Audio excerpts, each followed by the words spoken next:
আসসালামু আলাইকুম রহমতুল্লাহি ওয়া বারাকাতুহু। আশা করি সকলে ভালো আছো আর দোয়া করি আল্লাহ পাক সকলকে সর্বদা ভালো রাখুক।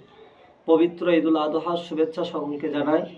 ঈদুল আদহা মোবারক। সকলে ভালো থাকবে, সুস্থ থাকবে, সকলে আমাদের জন্য দোয়া করবে, আমরা সকলের জন্য দোয়া করব।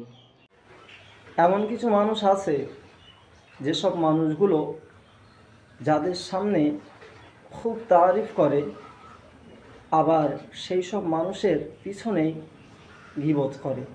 এই রকম মানুষ থেকে আমাদের দূরে থাকতে হবে, কারণ এই সব মানুষগুলো অত্যাধিক ভয়ঙ্কর।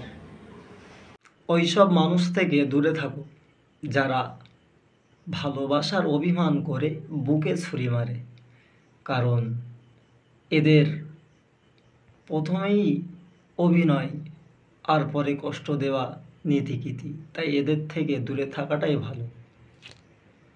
জীবনটা তো এমনই, খারাপ সময় ভালো সময় আসবে। খারাপ সময়ে মানুষ অত্যাধিক চিন্তার ভিতরে পড়ে যায়, কিন্তু যখন সময়টা খুব সুখের থাকে তখন মানুষ খুব চিন্তা করে না, চিন্তার ভিতরেই থাকে না। কিন্তু খারাপ সময়টাই মুখে হাসি রেখে ধৈর্য ধরে আল্লাহ পাকে শুকর গোজার করা বান্দা বান্দীদেরকে আল্লাহ অত্যাধিক পছন্দ করে।